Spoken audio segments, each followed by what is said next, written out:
Okay, so we are, oh, maybe we should put that we are taking questions. Questions from your viewers. Oh, we don't have any. Right. That's fine. Let's okay. Whoever gets on. All right, y'all. So on today's episode, we wanted to backtrack a bit because we realized that we jumped right into our story, but you don't even know who we really are, for real, for real. And why would you want to know our story? Who are these hoes? Who are these? Who let these hoes on my Zoom? Bridge, okay. Who let these? Okay, I'm back.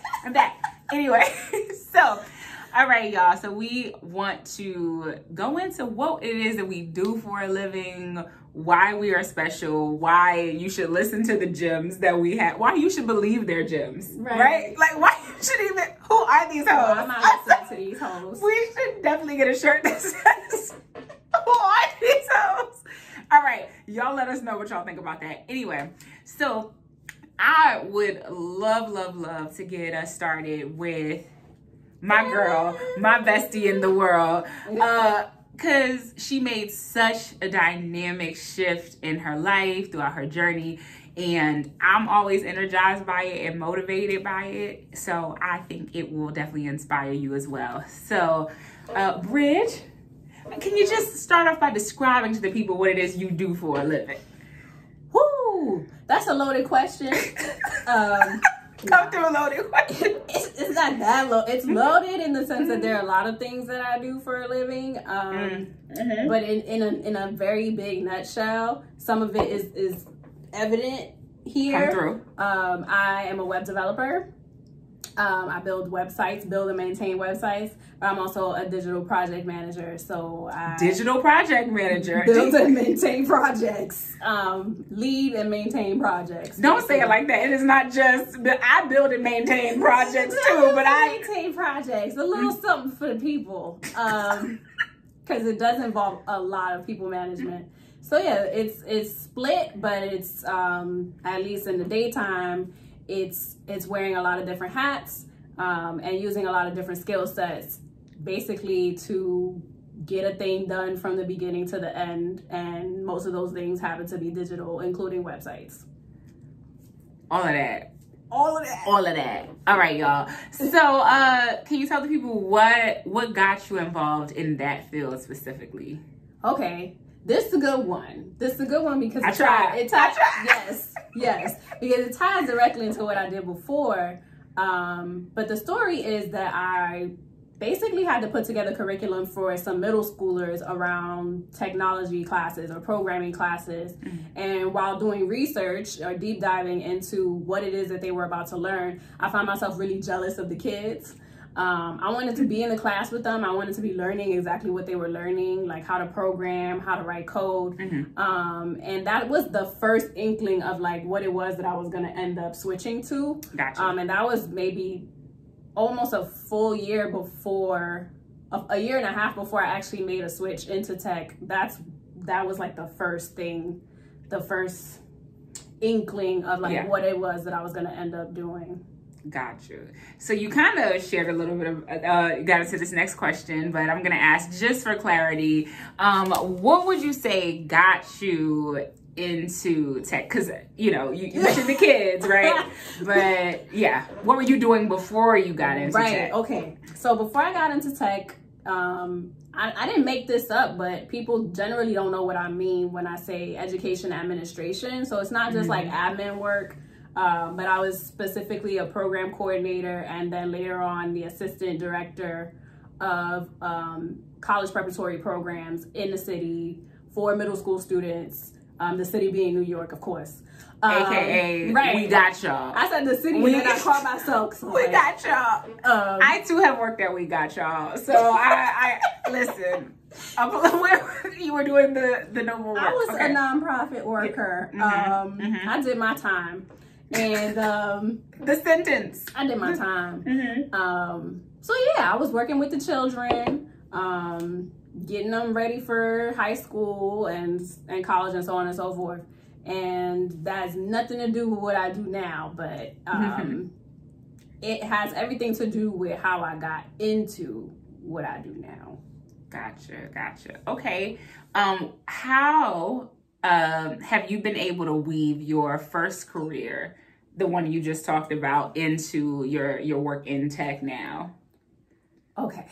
So I just said it didn't have nothing to do with what I do now, but that's not true, right? Like, so especially on the digital project management side, a lot of the skills that I had coordinating and scheduling and, you know, doing everything in service of 180 kids at the max. Like, once you do that, the work that I do now, managing projects and people, is like an extension of that. I will say that what I do now will never compare to what I did then. I just had more energy because I was younger.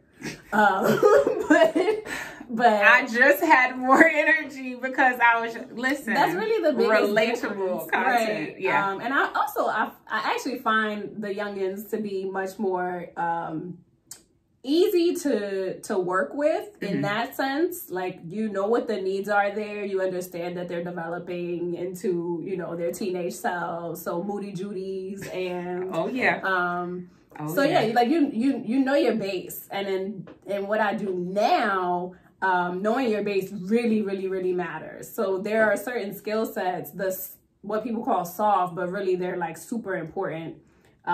Those skill sets transfer over directly from that life to this one. So I'm not managing children anymore, but in a way that's another level of managing people than what I do now. Gotcha. Okay, so last question, because we're always dropping gems on the people. What are 3 gems you want to share with people of color in tech, or those who are interested in making the leap or a similar leap to the one you made? Yeah. This is a really great question. Again, thank you.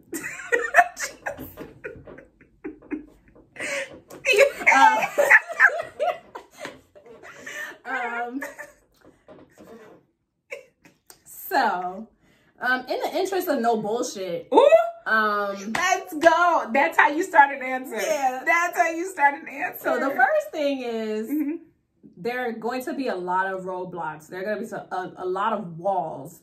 A lot of people telling you, this is not for you. You don't belong here. Why would you be interested in this? The answer is because, and that's enough of an answer. You don't have to know your why necessarily. But you do have to know that you belong, that you're making a difference by choosing to enter into this field that's where we are highly underrepresented. So that's one. Like, you matter. You make us better as a community, the tech community. Anyone who tells you differently is afraid of your power. Come on. And what it is that you're about to do. They're just scared. Why did we accelerate? That was a good one. They be upset. They be so mad. So mad. 2, the why. So I just said you don't have to know your why. Here's a why that is totally valid. Because I want money. That why is really fucking important. Money. Okay. So, because if you like me and you grew up poor in New York City and it's time to switch careers and you're thinking about, you know, what's the next step and like, what's my motivation? It's legitimate for that motivation to be money. It's legitimate. Yeah. It's legitimate. So I do this bullshit all day, right? And like, that's cute. But at the end of the day, wealth. Okay? Wealth. So another reason why you shouldn't care about the naysayers is get this bread, right? Get this money. Get this money. Okay. That's a totally legitimate reason why. It's a big problem in the tech community where you have a lot of people who you should be really passionate about programming and solving problems. Yeah. That's very important, obviously. But if your motivation is, I want to get up out of this socioeconomic status that I'm in right now. Yeah.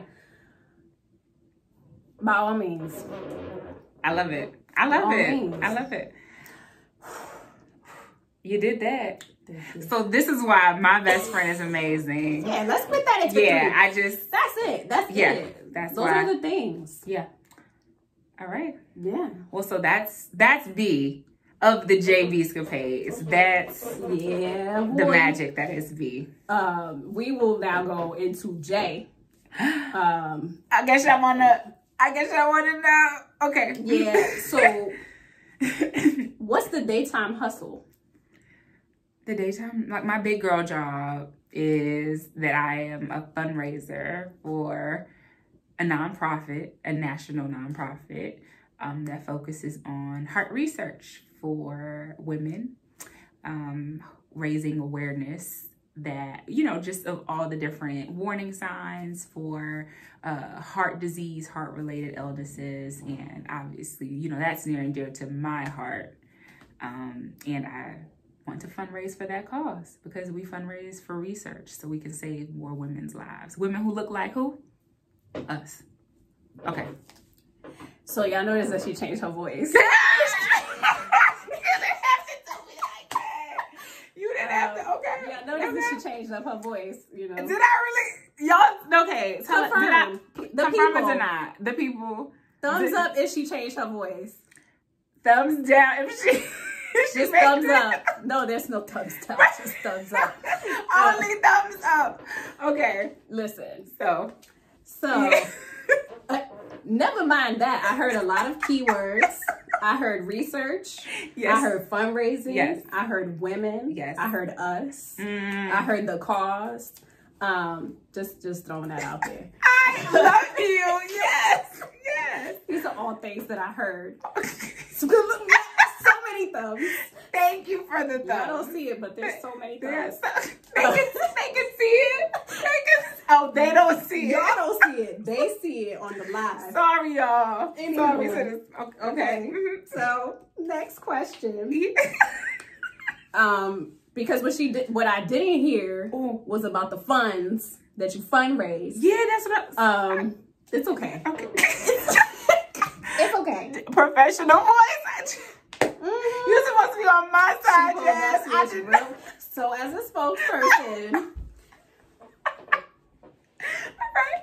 I'm gonna let y'all collaborate. That's fine. But it's okay. It's your world. We're ambassadors. It's not like we're saying where we work. Y'all just need to know that we mean business. You know. Yes. And that's one way that people know. Switch up the tone and the demeanor. So for the people, yes, who maybe this is the first time they're hearing that, like, what you do is something that can be done. How does one succeed in fundraising? Let's backtrack. Yeah. Okay. How long have you been in fundraising? Please. So you want me to tell the good people my age? Is what you're saying? There are ways to skirt around that. I graduated. Oh, she not skirting around it, y'all. Cause ain't no shame. Cause I still look 18 without makeup on. But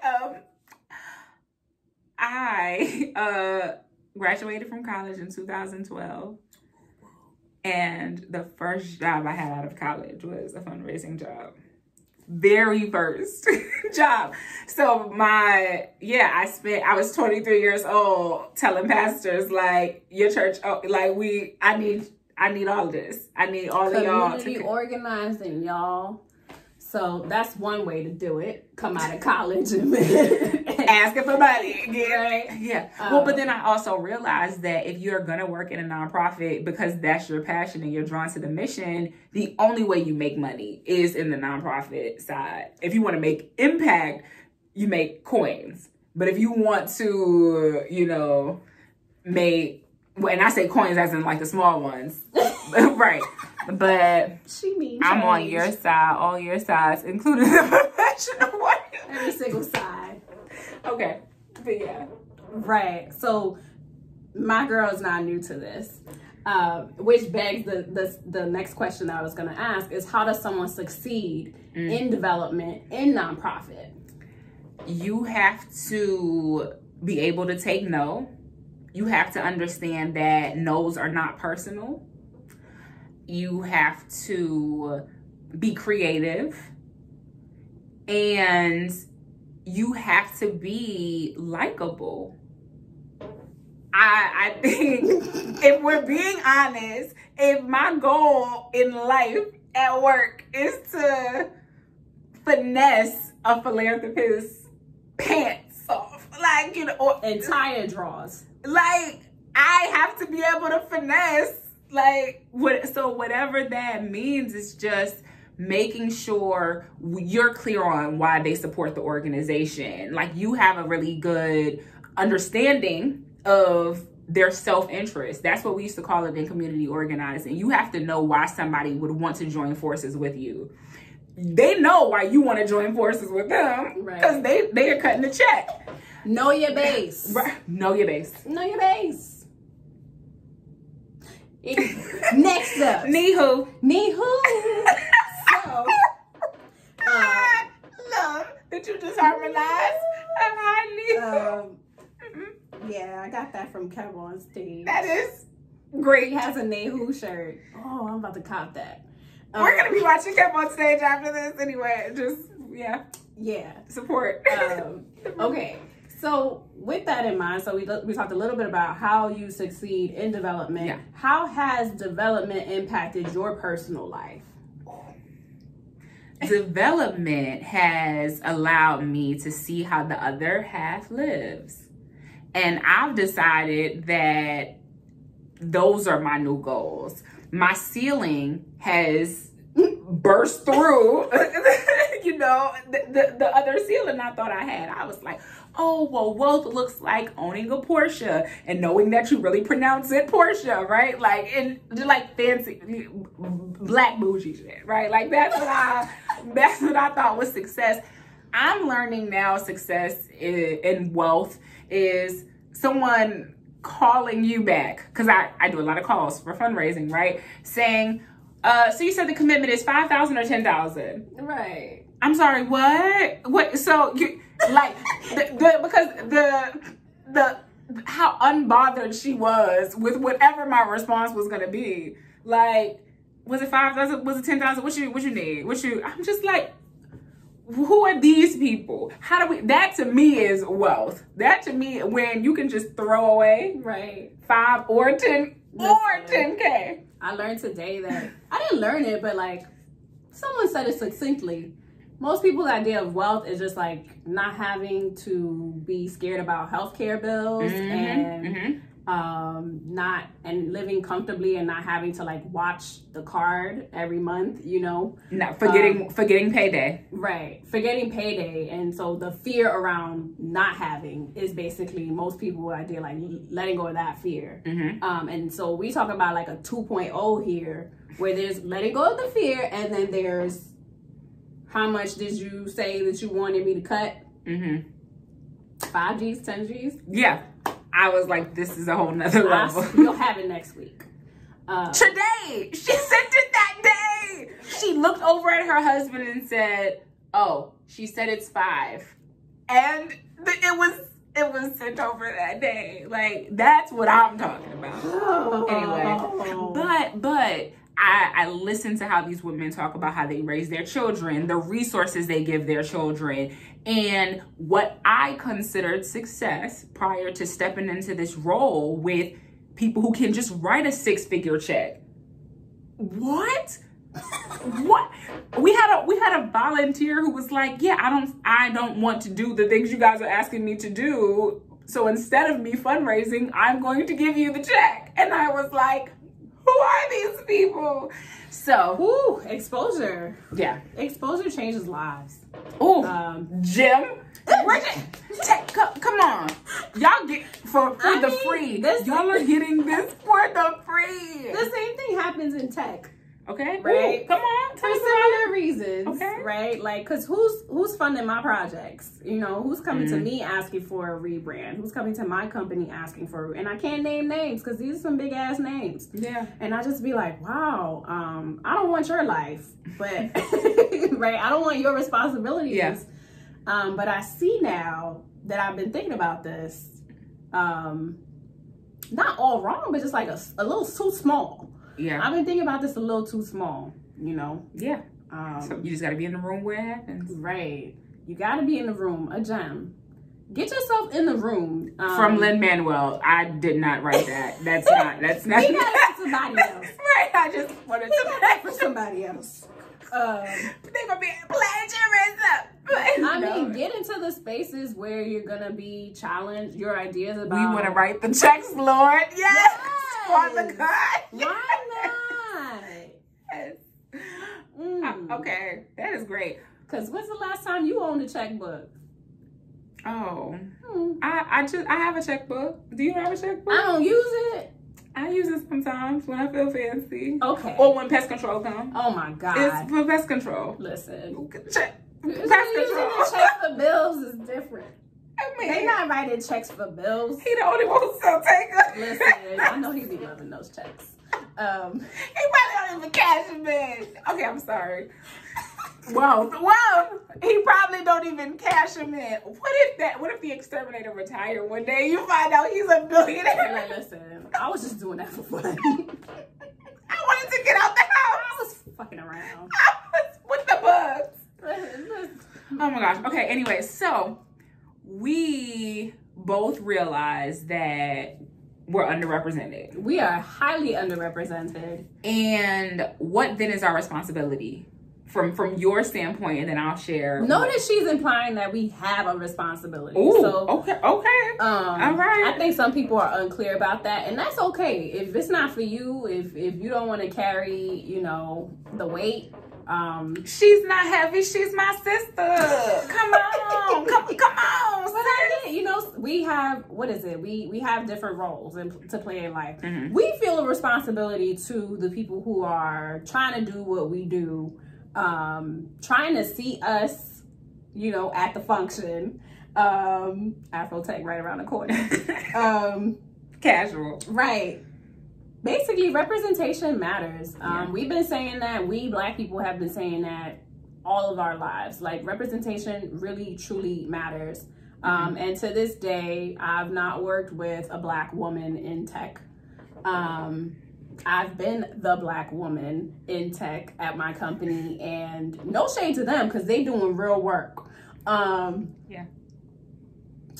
It matters, though. It matters because if you aren't in the room, because we've been talking about being in the room, if you aren't in the room, then you don't know what the hell's going on in the room. It's true. And maybe your goal isn't to stay in the room, right?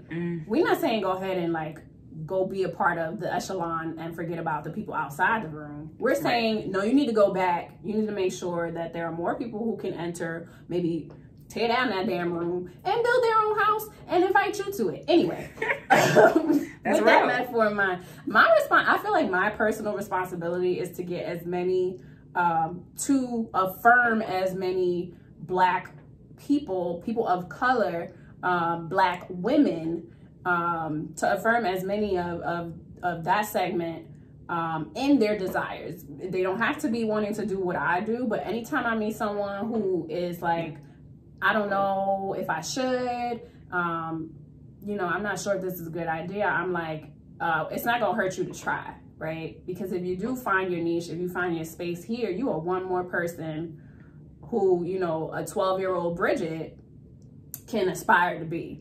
That's it. Yep. That's it.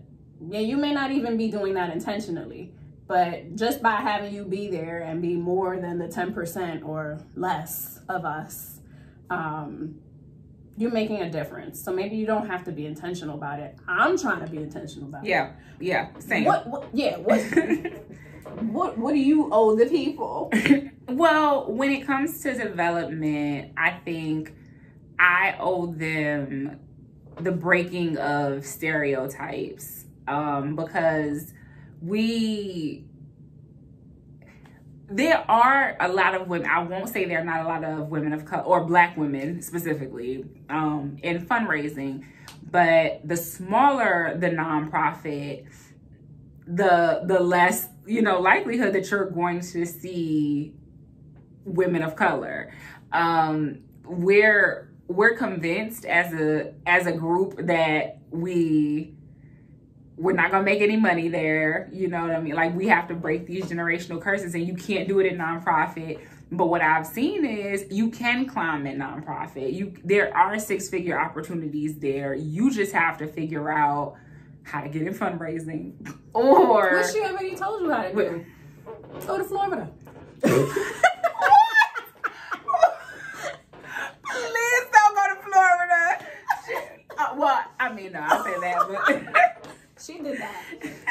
I didn't do that. Not in this current climate. Don't go to Florida in this season. No. Go after November 3rd. Yeah. After join a community that you genuinely want to care about. Is the point. Yeah. But I would definitely tell her, well, you know, I set the example by working hard, making sure they know I'm here to make a change. You know, I'm going to come in asking the right questions, because I got to shake some stuff up, and that's okay. It's okay to be that Black girl who calls the things out, because you have receipts. And I got 8 years of receipts. Right. I only have 4, but I mean, I got enough. Yeah. I got enough receipts. Come on. No, I mean, don't do that. The data is there, right? The receipts. The data is there. This one. We're not out here, well, at least in tech, we're really not out here in these streets by the millions, and that's what I would like to see. We just gotta, in these tech streets. have our own stuff, which is why I love Afro Tech. Oh my God. Well, from what I hear. Yeah, you know? Let's not plug them too much. Oh yeah, okay. Yeah. But what we can say is, like, if it's not us, like, who is it? And like, there's fatigue, and there's a general sense of like, is change going to happen? And I think just every day that you decide that you're going to, you know, show up as your best self, if that's what you're going to do, right? Like, if that's the only thing you can do, that's already a step in the right direction. You know, do your research. That's already a step in the right direction. Yeah. Ask the right questions. Sometimes that part is what it takes to make great change in development, you know, in tech. Like, why, you know, not asking those questions, but like also saying, I'm here. I want y'all to acknowledge me. I matter. And I'm breaking barriers. That's it. That's it. So y'all, that's who we are. That's what we do. And until next time, yeah, y'all be great.